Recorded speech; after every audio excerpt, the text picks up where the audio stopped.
ओम शांति। 9/1/22 की अव्यक्त वाणी है। त्रिदेव रचिता द्वारा वरदानों की प्राप्ति। आज त्रिदेव रचिता अपनी साकारी और आकारी रचना को देख रहे हैं। दोनों रचना अति प्रिय है, इसलिए रचता रचना को देख हर्षित होते हैं। रचना सदा यह खुशी के गीत गाती कि वाह रचता, और रचता सदा यह गीत गाते वाह मेरी रचना। रचना प्रिय है, जो प्रिय होता है उसको सदा सब कुछ देकर संपन्न बनाते हैं।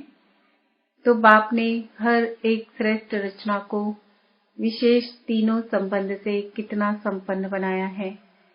बाप के संबंध से दाता बन, ज्ञान खजाने से संपन्न बनाया।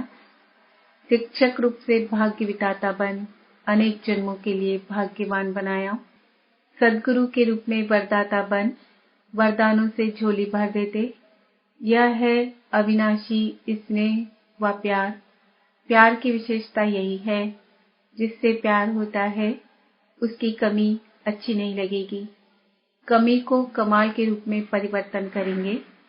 बाप को बच्चों की कमी सदा कमाल के रूप में परिवर्तन करने का सदा शुभ संकल्प रहता है। प्यार में बाप को बच्चों की मेहनत देखी नहीं जाती। कोई मेहनत आवश्यक हो तो करो, लेकिन ब्राह्मण जीवन में मेहनत करने की आवश्यकता ही नहीं है, क्योंकि दाता, विधाता और वरदाता तीनों संबंध से इतने संपन्न बन जाते हो, जो बिना मेहनत रूहानी मौज में रह सकते हो। वर्षा भी है, पढ़ाई भी है और वरदान भी है। जिसको तीनों रूपों से प्राप्ति हो, ऐसे सर्व प्राप्ति वाली आत्मा को मेहनत करने की क्या आवश्यकता है। कभी वर्षे के रूप में व बाप को दाता के रूप में याद करो तो रूहानी अधिकारीपन का नशा रहेगा। शिक्षक के रूप में याद करो तो गॉडली स्टूडेंट अर्थात भगवान के स्टूडेंट हैं, इस भाग्य का नशा रहेगा। सतगुरु हर कदम में वरदानों से चला रहा है। हर कर्म में श्रेष्ठ मत वरदाता का वरदान है। जो हर कदम श्रेष्ठ मत से चलते हैं, उसको हर कदम में कर्म की सफलता का वरदान सहज, स्वतः और अवश्य प्राप्त होता है। सतगुरु की मत श्रेष्ठ गति को प्राप्त कराती है। गति सदगति को प्राप्त कराती है। श्रेष्ठ मत और श्रेष्ठ गति अपने स्वीटों अर्थात गति और स्वीट राज्य अर्थात सदगति, इसको तो प्राप्त करते ही हो, लेकिन ब्राह्मण आत्माओं को और विशेष गति प्राप्त होती है। वह है इस समय भी श्रेष्ठ मत के श्रेष्ठ कर्म का प्रत्यक्ष फल अर्थात सफलता। यह श्रेष्ठ गति सिर्फ संगम युग पर ही आप ब्राह्मणों को प्राप्त है। इसलिए कहते हैं जैसी मत वैसी गत। वो लोग तो समझते हैं मरने के बाद गति मिलेगी, इसलिए अंतमति सो गति कहते हैं। लेकिन आप ब्राह्मण आत्माओं के लिए इस अंतिम मर्जीवा जन्म में हर कर्म की सफलता का फल अर्थात गति प्राप्त होने का वरदान मिला हुआ है। वर्तमान और भविष्य सदा गति सदगति है ही है। भविष्य की इंतजार में नहीं रहते हो। संगम युग की प्राप्ति का यही महत्व है। अभी अभी कर्म करो और अभी अभी प्राप्ति का अधिकार लो। इसको कहते हैं एक हाथ से दो, दूसरे हाथ से लो। कभी मिल जाएगा वह भविष्य में मिल जाएगा, यह दिलासे का सौदा नहीं है। तुरंत दान महापुण्य ऐसी प्राप्ति है। इसको कहते हैं झटपट का सौदा। भक्ति में इंतजार करते रहो, मिल जाएगा मिल जाएगा। भक्ति में है कभी और बाप कहते हैं अभी लो। आदि स्थापना में भी आपकी प्रसिद्धता थी। यह साक्षात्कार झटपट होता है और होता भी था, तो आदि से झटपट का सौदा हुआ। इसको कहते हैं रचता का रचना से सच्चा प्यार। सारे कल्प में ऐसा प्यारा कोई हो ही नहीं सकता। कितने भी नामी ग्रामी प्यारे हो, लेकिन यह है अविनाशी प्यार और अविनाशी प्राप्ति। तो ऐसा प्यारा कोई हो ही नहीं सकता। इसलिए बाप को बच्चों की मेहनत पर रहम आता है। वरदानी सदा वर्षे के अधिकारी कभी मेहनत नहीं कर सकते। भाग्य विधाता शिक्षक के भाग्यवान बच्चे सदा पास विद ऑनर होते हैं, न फेल होते हैं, न कोई व्यर्थ बात फेल करते हैं। मेहनत करने के कारण दो ही हैं, या तो माया के विघ्नों से फेल हो जाते व संबंध संपर्क में, चाहे ब्राह्मणों के चाहे अज्ञानियों के, दोनों संबंध में कर्म में आते छोटी सी बात में व्यर्थ फील कर देते हैं, जिसको आप लोग फ्लू की बीमारी कहते हो। फ्लू क्या करता है? एक तो शेकिंग होती है, उसमें शरीर हिलता है और यह आत्मा की स्थिति हिलती है, मन हिलता है और मुख कड़वा हो जाता है। यहाँ भी मुख से कड़वे बोल बोलने लग पड़ते हैं और क्या होता है, कभी सर्दी कभी गर्मी चढ़ जाती है। यहाँ भी जब फीलिंग आती है तो अंदर जोश आता है, गर्मी चढ़ती है। इसने यह क्यों किया, इसने यह क्यों कहा, यह क्यों किया, यह जोश है। अनुभवी तो होना। और क्या होता है, खाना पीना कुछ अच्छा नहीं लगता है। यहाँ भी कोई अच्छी ज्ञान की बात भी सुनाएंगे तो भी उनको अच्छी नहीं लगेगी। आखिर रिजल्ट क्या होती, कमजोरी आ जाती है। यहाँ भी कुछ समय तक कमजोरी चलती है, इसलिए न फेल हो न फील करो। बाप दादा श्रेष्ठ मत देते हैं, शुद्ध फीलिंग रहे। मैं सर्वश्रेष्ठ अर्थात कोटों में कोई आत्मा हूँ। मैं देव आत्मा, महान आत्मा, ब्राह्मण आत्मा, विशेष पाठधारी आत्मा हूँ। इस फीलिंग में रहने वाले को व्यर्थ फीलिंग का फ्लू नहीं होगा। इस शुद्ध फीलिंग में रहो। जहाँ शुद्ध फीलिंग होगी वहाँ अशुद्ध फीलिंग नहीं हो सकती। तो फ्लू की बीमारी से अर्थात मेहनत से बच जाएंगे और सदा स्वयं को ऐसा अनुभव करेंगे कि हम वरदानों से पल रहे हैं, वरदानों से आगे उड़ रहे हैं, वरदानों से सेवा में सफलता पा रहे हैं। मेहनत अच्छी लगती है, वह मेहनत की आदत पक्की हो गई है। मेहनत अच्छी लगती व मौज में रहना अच्छा लगता है। कोई कोई को मेहनत के काम बगैर और कोई काम अच्छा नहीं लगता है। उनको कुर्सी पर आराम से बिठाएंगे तो भी कहेंगे हमको मेहनत का काम दो। यह तो आत्मा की मेहनत है और आत्मा 63 जन्म मेहनत कर थक गई है। 63 जन्म ढूंढते रहे ना, किसको ढूंढने में मेहनत लगती है ना, तो थके हुए पहले ही हो। 63 जन्म मेहनत कर चुके हो, अब एक जन्म तो मौज में रहो। 21 जन्म तो भविष्य की बात है, लेकिन यह एक जन्म विशेष है। मेहनत और मौज दोनों का अनुभव कर सकते हो। भविष्य में तो वहाँ ये सब बातें भूल जाएंगी। मजा तो अभी है, दूसरे मेहनत कर रहे हैं, आप मौज में हो। अच्छा, टीचर्स ने भक्ति की है, कितने जन्म भक्ति की है? इस जन्म में तो नहीं की है ना।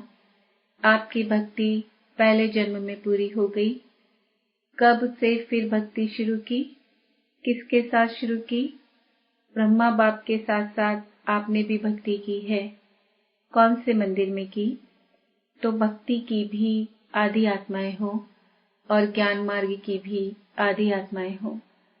आदि की भक्ति में अव्यभिचारी भक्ति होने कारण भक्ति का आनंद सुख उस समय के प्रमाण कम नहीं हुआ। वह सुख और आनंद भी अपने स्थान पर श्रेष्ठ रहा। भक्तमाला में आप हो। जब भक्ति आपने शुरू की तो भक्तमाला में नहीं हो।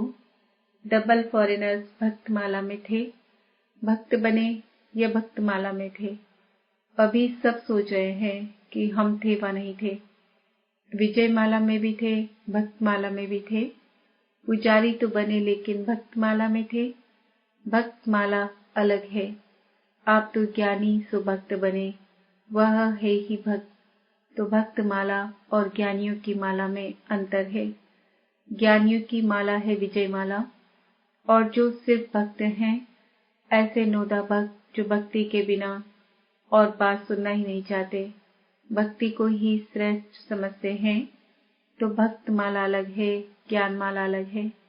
भक्ति जरूर की, लेकिन भक्त माला में नहीं कहेंगे, क्योंकि भक्ति का पाठ बजाने के बाद आप सबको ज्ञान में आना है। वह नौदा भक्त हैं और आप नौदा ज्ञानी हो। आत्मा में संस्कारों का अंतर है। भक्त माना सदा मंगता के संस्कार होंगे। मैं नीच हूँ, बाप ऊंचा है, ये संस्कार होंगे। वह रॉयल भिखारी हैं और आप आत्माओं में अधिकारीपन के संस्कार हैं। इसलिए परिचय मिलते ही अधिकारी बन गए, समझा। भक्तों को भी कोई जगह दो ना। दोनों में आप पाएंगे क्या? उन्हों का भी आधा कल्प है, आपका भी आधा कल्प है। उन्हों को भी गायन माला में आना ही है, फिर भी दुनिया वालों से तो अच्छे हैं। और तरफ तो बुद्धि नहीं है, बाप की तरफ ही है। शुद्ध तो रहते हैं, पवित्रता का फल मिलता है गायन योग्य होने का। आपकी पूजा होगी, उन्हों की पूजा नहीं होती, सिर्फ स्टेचू बना के रखते हैं गायन के लिए। मीरा का कभी मंदिर नहीं होगा। देवताओं मिसल मीरा की पूजा नहीं होती, सिर्फ गायन है। अभी लास्ट जन्म में चाहे किसी को भी पूज लेवे, धरणी को भी पूजें तो वृक्ष को भी पूजें, लेकिन नियम प्रमाण उन्हों का सिर्फ गायन होता है। मैं नीच हूँ, बाप ऊंचा है, यह संस्कार होंगे। वह रॉयल भिखारी हैं और आप आत्माओं में अधिकारीपन के संस्कार हैं। इसलिए परिचय मिलते ही अधिकारी बन गए, समझा। भक्तों को भी कोई जगह दो ना। दोनों में आप पाएंगे क्या? उन्हों का भी आधा कल्प है, आपका भी आधा कल्प है। उन्हों को भी गायन माला में आना ही है, फिर भी दुनिया वालों से तो अच्छे हैं। और तरफ तो बुद्धि नहीं है, बाप की तरफ ही है। शुद्ध तो रहते हैं, पवित्रता का फल मिलता है गान योग्य होने का। आपकी पूजा होगी, उन्हों की पूजा नहीं होती, सिर्फ स्टेचू बना के रखते हैं गायन के लिए। मीरा का कभी मंदिर नहीं होगा। देवताओं मिसल मीरा की पूजा नहीं होती, सिर्फ गायन है। अभी लास्ट जन्म में चाहे किसी को भी पूजने में, धन्नी को भी पूजे तो वृक्ष को भी पूजे, लेकिन नियम प्रमाण उन्हों का सिर्फ गायन होता है, पूजन नहीं। आप पूज्य बनते हो तो आप पूजनीय आत्माएं हो, यह नशा सदा स्मृति में रखो। पूज्य आत्मा कभी कोई अपवित्र संकल्प को टच भी नहीं कर सकती, ऐसे पूज्य बने हो। अच्छा, चारों ओर के वर्षे के अधिकारी आत्माओं को सदा पढ़ाई में पास विद ऑनर्स होने वाले, सदा वरदानों द्वारा वरदानी बन औरों को भी वरदानी बनाने वाले, ऐसे बाप, शिक्षक और सदगुरु के प्यारे, सदा रूहानी मौज में रहने वाली श्रेष्ठ आत्माओं को बाप दादा का याद, प्यार और नमस्ते। हम बच्चों का भी बाप दादा को याद, प्यार, गुड मॉर्निंग, नमस्ते, ओम शांति। सदा अपने को होली हंस अनुभव करते हो। होली हंस अर्थात समर्थ और व्यर्थ को परखने वाले। वह जो हंस होते वो कंकड़ और रत्न को अलग करते हैं, मोती और पत्थर को अलग करते हैं, लेकिन आप होली हंस किसको परखने वाले हो? समर्थ क्या है और व्यर्थ क्या है, शुद्ध क्या है और अशुद्ध क्या है। जैसे हंस कभी कंकड़ को चुग नहीं सकता, अलग करके रख देगा, छोड़ देगा, ग्रहण नहीं करेगा, ऐसे आप होली हंस व्यर्थ को छोड़ देते हो और समर्थ संकल्प को धारण करते हो। अगर व्यर्थ आ भी जाए तो धारण नहीं करेंगे। व्यर्थ को अगर धारण किया तो होली हंस नहीं कहेंगे, वह तो बगुला धारण करता है। व्यर्थ तो बहुत सुना, बोला, किया, लेकिन उसका परिणाम क्या हुआ? गंवाया, सब कुछ गंवा दिया ना। तन भी गंवा दिया। देवताओं के तन देखो और अभी के तन देखो, क्या है, कितना अंतर है। जवान से भी बूढ़े अच्छे हैं। तो तन भी गंवाया, मन का सुख शांति भी गंवाया, धन भी गंवाया।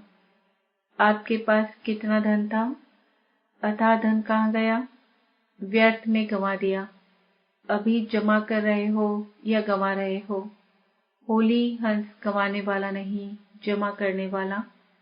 अभी 21 जन्म में तन भी अच्छा मिलेगा, और मन भी सदा खुश रहने वाला होगा। धन तो ऐसे होगा जैसे अभी मिट्टी है। अभी मिट्टी का भी मूल्य हो गया, लेकिन वहां रत्नों से तो खेलेंगे। रत्नों से मकान की सजावट होगी तो कितना जमा कर रहे हो।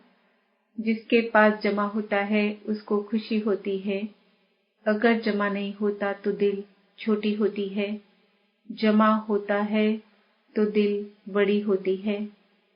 अभी कितनी बड़ी दिल हो गई है, तो हर कदम में जमा का खाता बढ़ता जाता है। या कभी कभी जमा करते हो, अपना चार्ट अच्छी तरह से देखा है। ऐसे समय पर भी कभी कभी व्यर्थ तो नहीं चला जाता। अभी तो समय की वैल्यू का पता पड़ गया है ना। संगम का 1 सेकंड कितना बड़ा है। कहने में तो आएगा 1-2 सेकंड ही तो गया, लेकिन 1 सेकंड कितना बड़ा है। यह याद रहे तो 1 सेकंड भी नहीं गवाएंगे। सेकंड गवाना माना वर्ष गवाना। संगम के 1 सेकंड का इतना महत्व है, तो जमा करने वाले हैं, गवाने वाले नहीं। क्योंकि या तो होगा गवाना या होगा कमाना। सारे कल्प में कमाई करने का समय अभी है, तो होली हंस अर्थात स्वप्न में, संकल्प में भी कभी व्यर्थ गवाएंगे नहीं। होली अर्थात सदा पवित्रता की शक्ति से अपवित्रता को सेकंड में भगाने वाले, न केवल अपने लिए बल्कि औरों के लिए भी, क्योंकि सारे विश्व को परिवर्तन करना है ना। पवित्रता की शक्ति कितनी महान है, यह तो जानते हो ना। पवित्रता ऐसी अग्नि है जो सेकंड में विश्व के कीचड़े को भस्म कर सकती है। संपूर्ण पवित्रता ऐसी श्रेष्ठ शक्ति है। अंत में जब संपूर्ण हो जाएंगे तो आपके श्रेष्ठ संकल्प में लगन की अग्नि से यह सब कीचड़ा भस्म हो जाएगा। योग ज्वाला हो। अंत में ऐसे धीरे धीरे सेवा नहीं होगी, सोचा और हुआ। इसको कहते हैं विहंग मार्ग की सेवा। अभी अपने में भर रहे हो, फिर कार्य में लगाएंगे। जैसे देवियों की यादगार में दिखाते हैं कि ज्वाला से असुरों को भस्म कर दिया। असुर नहीं, लेकिन आसुरी शक्तियों को खत्म कर दिया। यह किस समय का यादगार है? अभी का है ना। तो ऐसे ज्वालामुखी बनो। आप नहीं बनेंगे तो कौन बनेगा?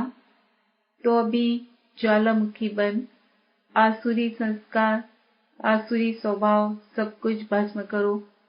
अपने तो कर लिए है ना, या अपने भी कर रहे हो? अच्छा, डरने वाले तो नहीं हो ना? ज्वालामुखी हो, डरना क्यों? मरे तो पड़े ही हो, फिर डरना किससे? निर्भय तो बन गए। राज्य अधिकार कभी भूलना नहीं चाहिए। राज्य भूल करके राजस्थान की रेती तो याद नहीं आ जाती। वहां रेत बहुत होती है ना, तो सदा नए राज्य की स्मृति रहे। सभी निर्भय ज्वालामुखी बन, प्रकृति और आत्माओं के अंदर जो तमोगुण है उसे भस्म करने वाले बनो। यह बहुत बड़ा काम है। स्पीड से करेंगे तब पूरा होगा। अभी तो व्यक्तियों को ही संदेश नहीं पहुंचा है। प्रकृति की तो बात पीछे है, तो स्पीड तेज करो। गली गली में सेंटर हो, क्योंकि सरकमस्टांस प्रमाण एक गली से दूसरी गली में जा नहीं सकेंगे, एक दो को देख भी नहीं सकेंगे, तो घर घर में गली गली में हो जाएगा ना। अच्छा, वरदान। चलन और चेहरे द्वारा पुरुषोत्तम स्थिति का साक्षात्कार कराने वाले ब्रह्मा बाप समान भव। जैसे ब्रह्मा बाप साधारण तन में होते भी सदा पुरुषोत्तम अनुभव होते थे, साधारण में पुरुषोत्तम की झलक देखी, ऐसे फॉलो फादर करो। कर्म भल साधारण हो, लेकिन स्थिति महान हो। चेहरे पर श्रेष्ठ जीवन का प्रभाव हो। जैसे लौकिक रीति में कई बच्चों की चलन और चेहरा बाप समान होता है, यहाँ चेहरे की बात नहीं, लेकिन चलन ही चित्र है। हर चलन से बाप का अनुभव हो। ब्रह्मा बाप समान पुरुषोत्तम स्थिति हो, तब कहेंगे बाप समान। स्लोगन: जो एक रस स्थिति के श्रेष्ठ आसन पर स्थित रहता है वही सच्चा तपस्वी है।